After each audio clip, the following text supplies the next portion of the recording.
Olá, benditos!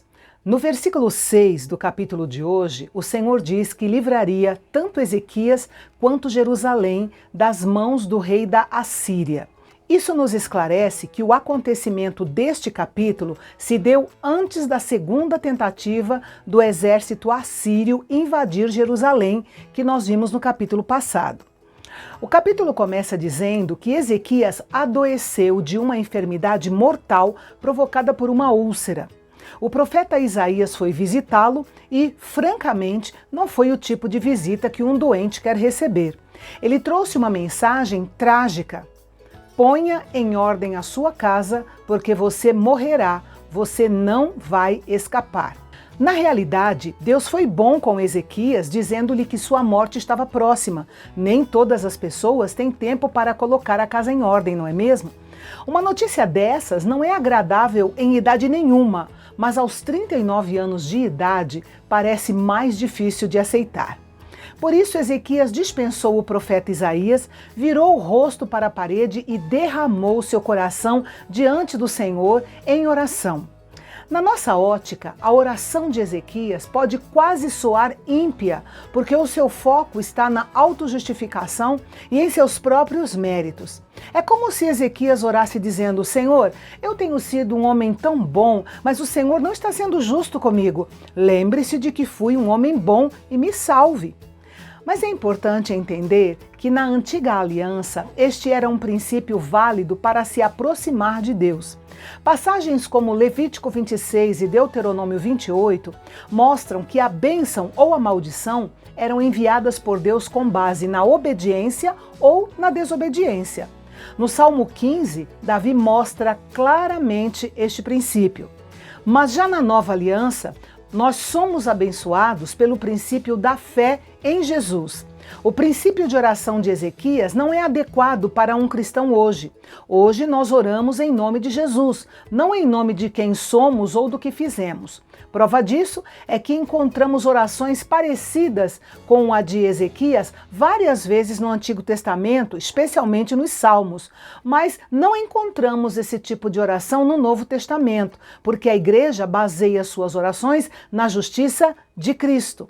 Ezequias orou e chorou amargamente. Naquela época não havia essa certeza que nós temos hoje de uma vida eterna com Deus. Essa certeza só veio através de Jesus. Além disso, no pensamento daquela época, Ezequias considerava a doença como uma evidência de que Deus estava muito descontente com ele. Isaías nem tinha saído do pátio do palácio quando Deus mandou que ele voltasse com uma nova mensagem.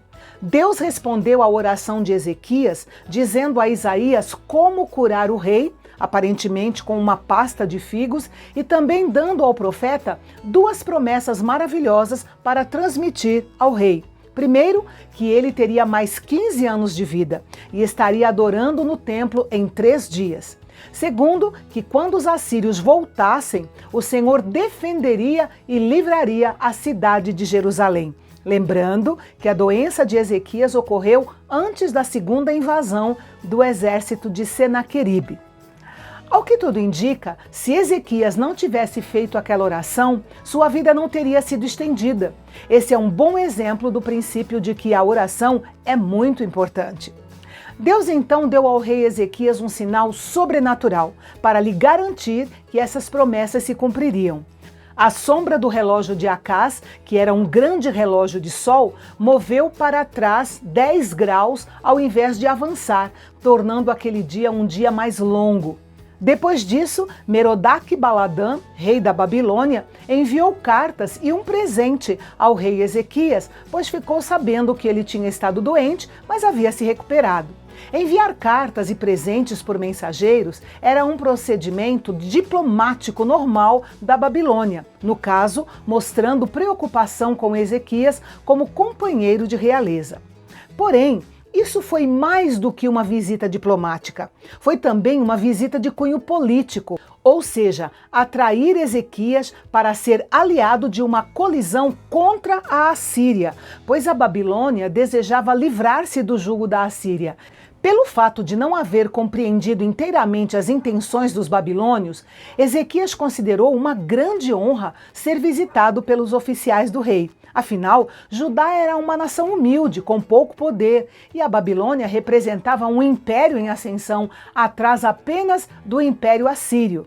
Receber a atenção e reconhecimento do rei da Babilônia deve ter realmente feito Ezequias se sentir bem importante. Podemos imaginar Ezequias querendo agradar e fazendo tudo para impressionar os seus ilustres visitantes. Ele mostrou tudo para eles. Não houve nada em sua casa ou em todo o seu domínio que Ezequias não lhes mostrasse. Quando o profeta Isaías ficou sabendo que uma comitiva real havia chegado e partido, dirigiu-se ao rei Ezequias para saber. Então ele lhe contou de onde eles eram e tudo o que tinham visto no seu palácio e nos seus tesouros. Deus já havia revelado para o profeta alguma coisa relacionada ao futuro da Babilônia e do reino de Judá. Então ele disse a Ezequias que chegaria o tempo em que tudo o que havia no seu palácio seria levado para a Babilônia. Até mesmo alguns dos seus descendentes seriam levados para serem eunucos no palácio da Babilônia. A resposta de Ezequias não foi um suspiro de alívio por saber que sua geração havia escapado do julgamento, mas sim uma expressão que significava que ele aceitava a vontade de Deus.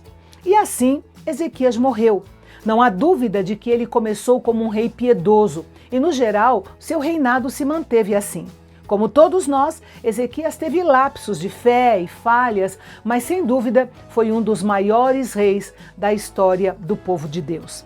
Quem ocupou o trono no seu lugar foi seu filho Manassés. Agora, pensa num rei que governou dos 12 aos 67 anos de idade e que se tornou o rei mais perverso de toda a história do sul de Judá. Pois é. Esse foi Manassés, o filho de Ezequias, um dos maiores reis da história do povo de Deus. É sobre ele que nós vamos falar amanhã, aqui no canal Bendito, o nosso canal de Fala Fácil. Até lá!